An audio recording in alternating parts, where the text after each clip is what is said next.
अस्सलाम वालेकुम स्टूडेंट्स, उम्मीद है आप सब खैरियत से होंगे। आज उर्दू बे के काम में हमने अपने यूनिट नंबर 12 से वाहिद और जमा का तसव्वुर सबक का निस्फ मुताला करना है। इसमें हम वाहिद और जमा का मफ़हूम पढ़ेंगे और फिर जमा की मुख्तलिफ़ अक़साम और वाहिद से जमा बनाने के मुख्तलिफ़ कायदे पढ़ेंगे।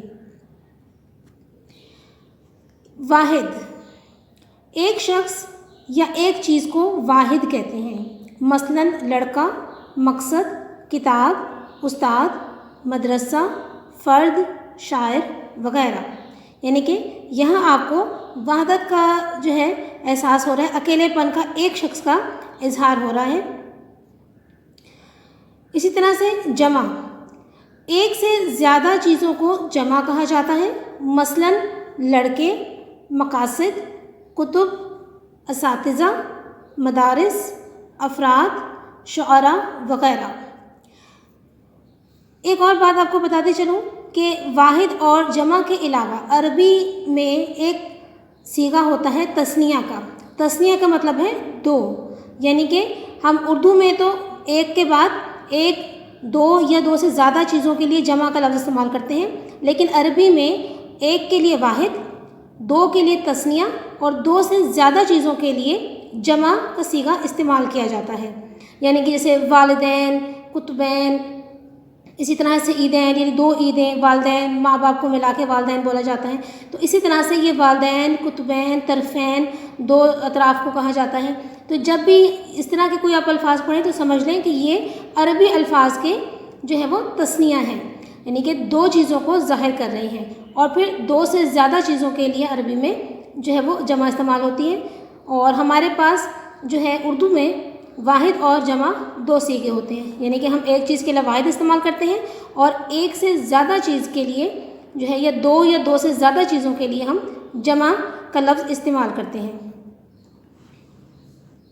उसके बाद देखिए यहाँ पर इस खाने में अहम मालूमात हैं। पिछली वीडियोज़ में भी आपको बताया गया था बार बार कि ये जो खाने में लिखी गई मालूमात हैं इनको आपने इनसे सरफ नज़र नहीं करना, इनको आपने जहन नशीन रखना है, क्योंकि अहम मालूमात बताने का मकसद यही है कि ये आपके जहन में रहें, ताकि इससे अलग अगर कोई काम आए तो आपको पता हो कि ये चीज़ आप पढ़ चुके हैं। अब देखिए अहम मालूमात में क्या बताया है उन्होंने।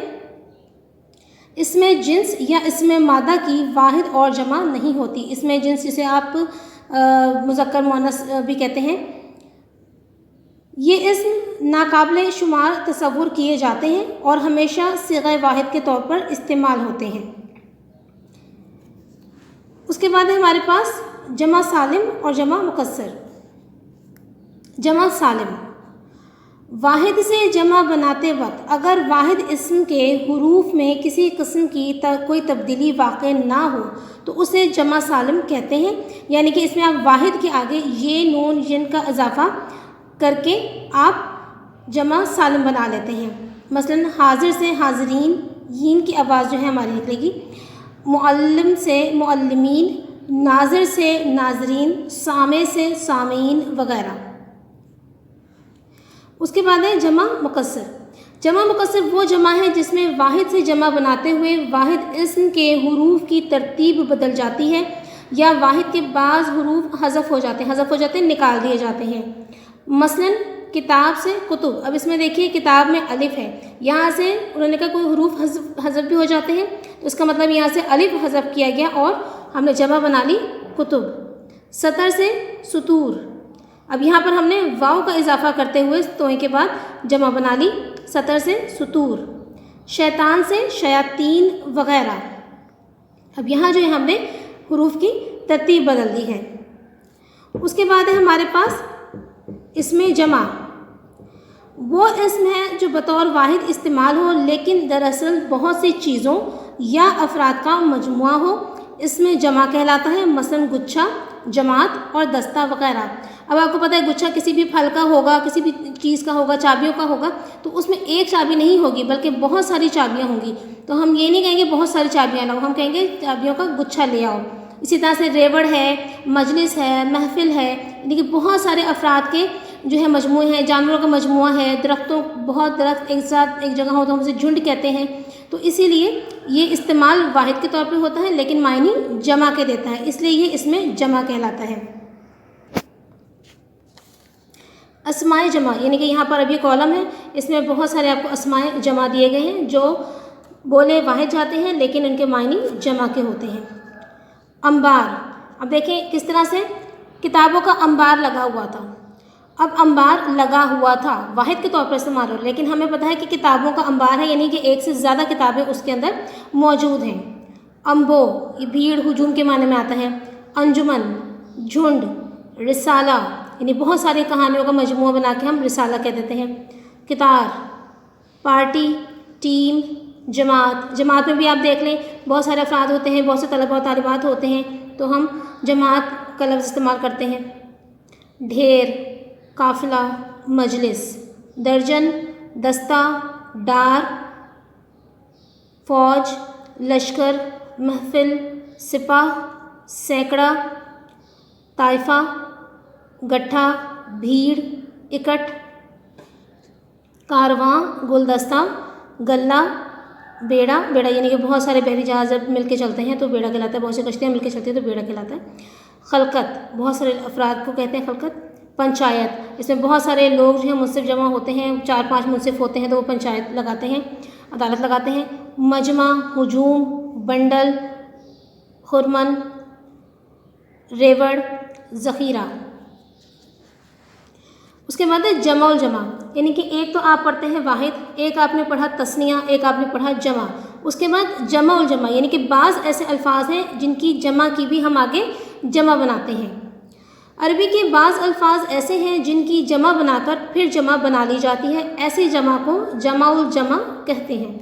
مثلا رکن سے ارکان جمع ہے اور اراکین جمع الجمع۔ اکبر سے اکابر جمع ہے اور اکابرین جمع الجمع۔